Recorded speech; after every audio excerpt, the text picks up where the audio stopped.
¿Qué siento cuando veo mis ingredientes favoritos, digámoslo así? No sé, es un motivo, es algo de inspiración. Ese mundo de la panificación pues siempre me ha gustado, siempre me ha llamado la atención. Creo que lo llevo en las venas por mi tradición familiar.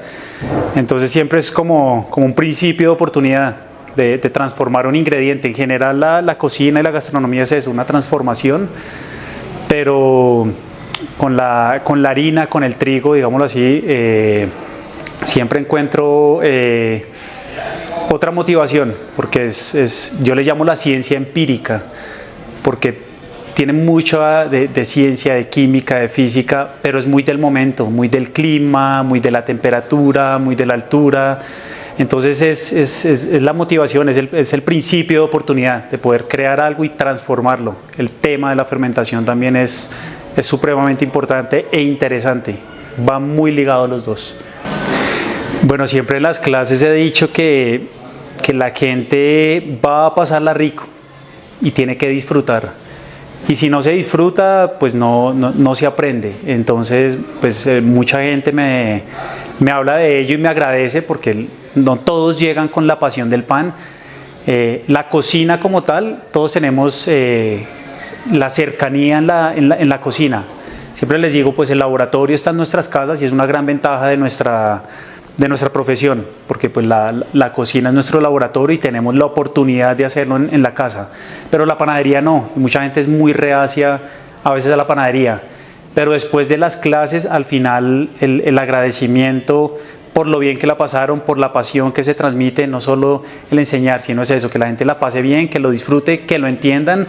Creo que es parte de la vocación, no es tan sencillo enseñar y hacer entender. La gente no toda lo entiende, y para mí es muy grato que me digan gracias por la explicación y gracias porque le entendí, se hace entender. Entonces eso es muy bonito, y lo que más me gusta de esa parte de la docencia es que es muy enriquecedora. Siempre la pregunta inocente, no la pregunta tonta, la pregunta inocente de alguien que quiere aprender, o alguien que no sabe y hace algo, o esa acción de alguien inocente en ese campo, sin nada de conocimiento, creo que es otro principio de oportunidad para seguir construyendo el conocimiento. Sí, Taller de Origen no fue de la noche a la mañana, es una idea que traigo desde hace rato, desde que fui independiente, desde mi primer negocio. Allí quería tener la oportunidad de dar talleres y clases, de enseñar, de transmitir el conocimiento. Luego en el siguiente restaurante, los siguientes 2 restaurantes que tuve, quería lo mismo, se enfocaron en eso y las cocinas se diseñaron para ello, pero pues no lo había podido lograr, no pude ejecutarlo. Vino pandemia, cerré un restaurante, unifiqué con el otro, entonces no se fue dando. A raíz de X situaciones, cierro el restaurante y decido venirme para Bogotá y cumplir ese sueño. O sea, siempre he querido dar clases como buscando un método diferente, inspirado también como en otros chefs, en otras ciudades, en otras academias. ¿Por qué no crear un método diferente y no el mismo? Y siempre, pues bueno, cuando preguntan un libro, el mejor libro, todos los libros son increíbles, todos los libros son buenos, pero el mejor libro es el que te atrapa. Ese es el libro que debes leer, no el que yo recomiende, sino el que lo atrape a uno.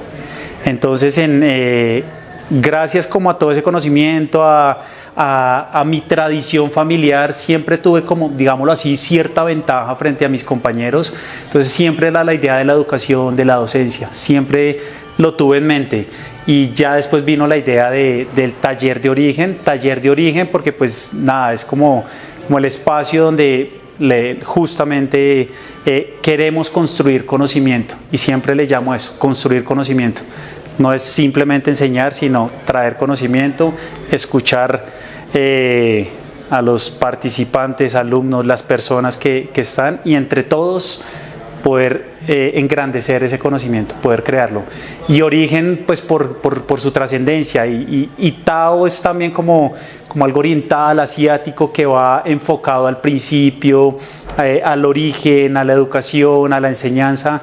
Entonces como que se fue dando por ese lado. Encontrar un nombre es muy complejo, pero lo mismo, ligarlo con algo, o sea, ya ese es el nombre que me atrapó. Entonces una sigla corta, pequeña, de fácil recordación. Entonces el origen, siempre buscar como el origen. Entonces esos métodos de enseñanza, procurar que sean como los más tradicionales y adaptarlos a la modernidad. Básicamente es eso. Que también a veces hablamos del sabor y la técnica antigua, sí, pero creo que a veces es un engaño tratar de hablar de eso porque no lo conocemos, simplemente está documentado.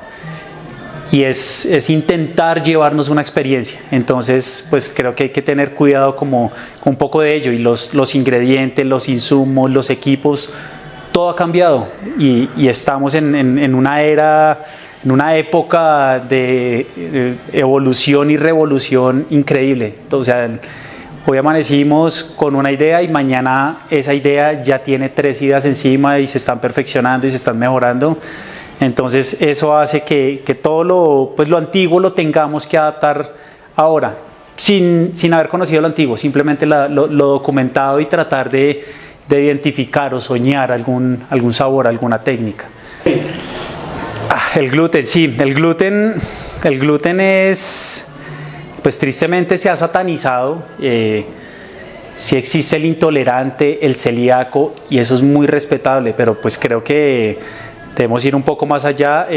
A raíz de la industrialización y los procesos que pues tal vez lo que venía nombrando anteriormente, sí, todo el mundo ahora quiere tener una dieta libre de gluten.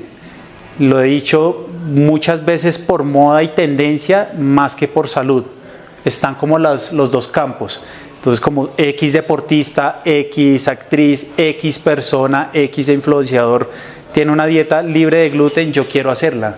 Posiblemente hacer una dieta libre de gluten para mí sea malo, posiblemente para la otra persona. Entonces todos somos metabolismos completamente diferentes y eso tiene su repercusión, o eso sucedió a raíz de la industrialización. Pues antiguamente, bueno, digamos lo que hace 12.500 años aproximadamente se domestica el trigo, y hace 12.500 años más o menos es lo que data el consumo del trigo, digámoslo así, y siempre les digo, y hoy nos vino a hacer daño. Pero ¿cuál es la razón? Que pues se bloquearon las fermentaciones largas, las fermentaciones controladas, los procesos correctos y adecuados. Entonces, antiguamente una masa de panificación tranquilamente se dejaba reposar o fermentar 12 horas en el obrador o en el taller o en el trabajadero, como en algunos sitios le llamamos.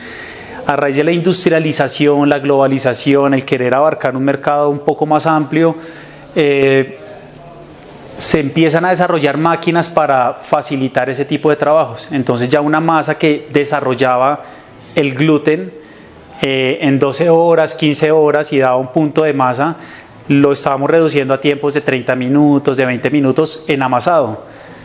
Y a raíz de frenar y bloquear esas fermentaciones, de eliminarlas por completo, los sabores se vuelven insípidos. Entonces, al volverse el pan insípido, porque harina, agua, sal y levadura no tienen gran sabor, digámoslo así. Y a raíz de eso empezamos a incluir un alto porcentaje de azúcar, de huevos, de materias grasas. Las materias grasas se empiezan a diversificar también. Entonces, ese enriquecimiento de los productos, unos por tradición, pero otros por lograr mejorar el sabor de los productos por la ausencia de fermentación, sucede esa intolerancia al gluten. Las masas y el trigo, la proteína como tal, no se está condicionando correctamente, y eso es lo que sucede realmente. Entonces, un pan con masa madre, con fermentaciones largas, fermentaciones controladas, ¿qué es lo que se está haciendo actualmente? Tomamos las técnicas tradicionales y las técnicas antiguas, y con los equipos que tenemos en la actualidad lo hemos mejorado. Entonces hay una fusión bien interesante entre esas dos, digamos, épocas. Entonces eso es lo bonito también de esa área. Y algo como para aclarar, pues el gluten, siempre les digo, en teoría el gluten no existe, muchos me dirán a matar. El gluten es la consecuencia existe la proteína, y normalmente las harinas se clasifican es por su porcentaje proteico, no por el gluten. El gluten es la consecuencia de hidratar la harina y amasarla. Eso desarrolla gluten. ¿Listo? Entonces hay como una desinformación o falta de conocimiento. Realmente somos intolerantes, sí, a la proteína y al desarrollo del gluten, pero lo que hace una fermentación larga es que las bacterias o los microorganismos se alimentan de azúcares, proteínas, los desnaturalizan y los convierten en alimento y posteriormente en sabores y aromas, características organolépticas y fisicoquímicas. Entonces ahí es donde se pierde todo eso a raíz de la industrialización y globalización. Pero lo entendimos y estamos en esa transición nuevamente. Buenas barras de café, buenas panaderías, estamos entendiendo esa nueva tendencia, digámoslo así. Bueno, preguntas complejas que, bueno, esta vez la hicieron al contrario, ¿mal pan? O siempre nos preguntan cuál es su mejor pan, cuál es el pan que más le gusta, o cuál es la comida o lo que más le gusta trabajar, pero ahora un mal pan, creo que más que mal es la forma de hacerlo y venderlo. Si me dices, vea, voy a hacer este pan y va a tener estas características, esta miga, esta corteza, este color, vas a ver a esto y se logra, está bien. Si no se logra, en ese punto estaría mal. ¿Listo? Porque no soy de tener el bueno y el malo.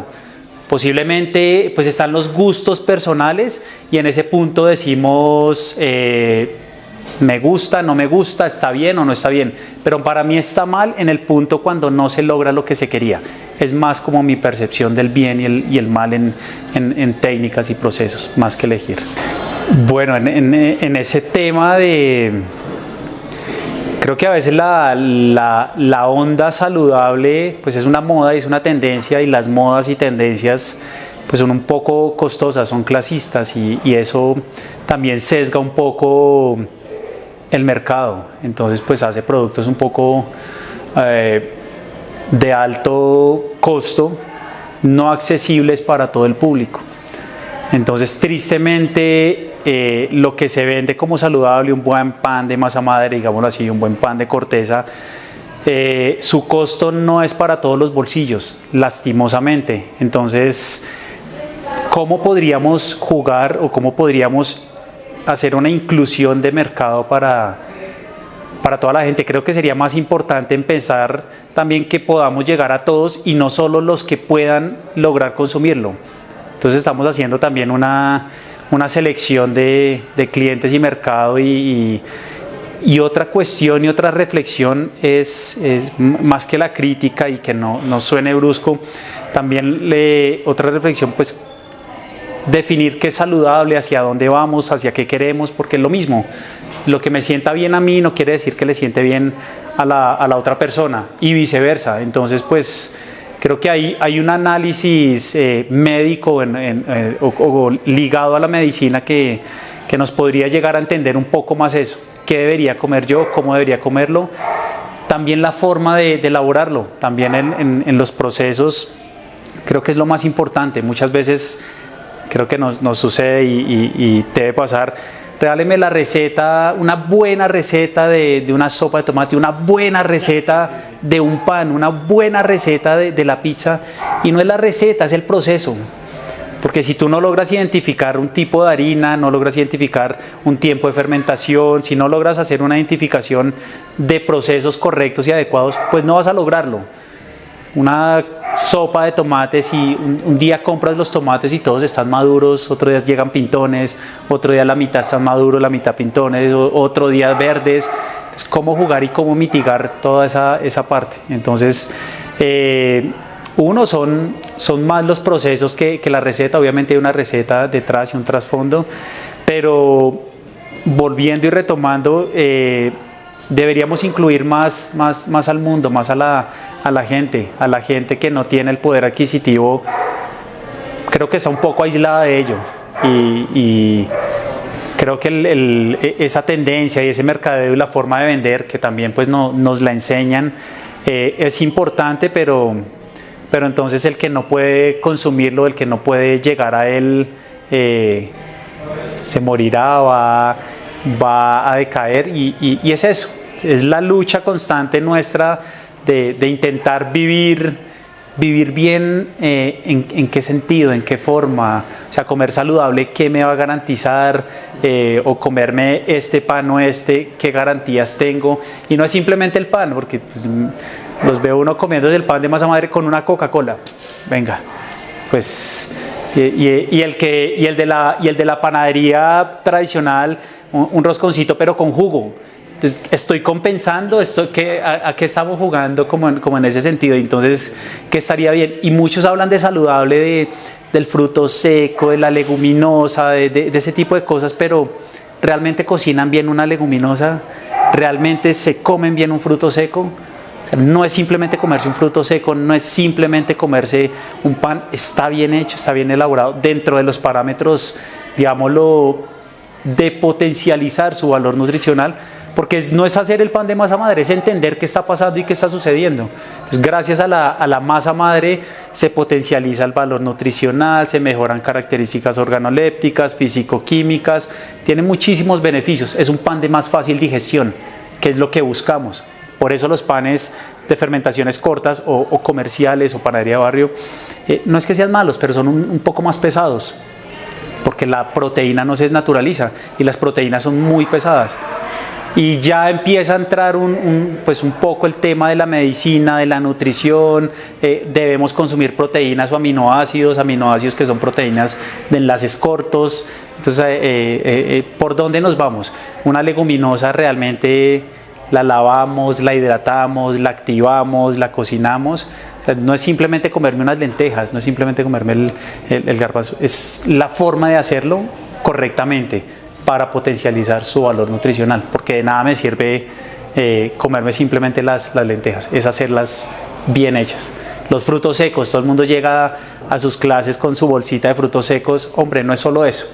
Claro, está muy bien comerlos y se respeta, y más que una crítica y más que atacar, es una reflexión, porque esto es de odios y amores, ¿no? Y somos muy pasionales en eso, como en el fútbol, en la política, pero entonces es eso, hombre, pues no es solo comerse el fruto seco, sino si usted lo lava, lo hidrata, lo activa, pues va a tener una potencialización de valor nutricional increíble. Entonces, pues va realmente a nutrir su cuerpo.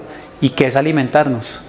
Satisfacer un ego por pagar una cena costosa, satisfacer la necesidad alimentaria, hacia dónde va y hacia dónde quedaría esa parte. Bueno, para los que no saben, yo soy panadero de tradición familiar, cocinero de tradición familiar, de niño, como nos decían como le decían al hijo del panadero, que nacimos en una artesa o nací en una panadería, digámoslo. Desde ahí empieza mi formación, pues como niños siempre inquietos. Para mí no existió el parque, para mí existió la panadería. Entonces yo no jugaba en el parque, sino jugaba en la panadería. Yo jugaba a hacer pan, jugaba con las masas, jugaba con todo ese tema, con la inocencia de un niño. Ya después, cuando pues pasa el tiempo, crezco, yo pues tuve un corte en el tema de la panadería. Uno, quería ser músico, intenté el tema de la música, toqué piano, guitarra, violín, bueno, quedó aparte.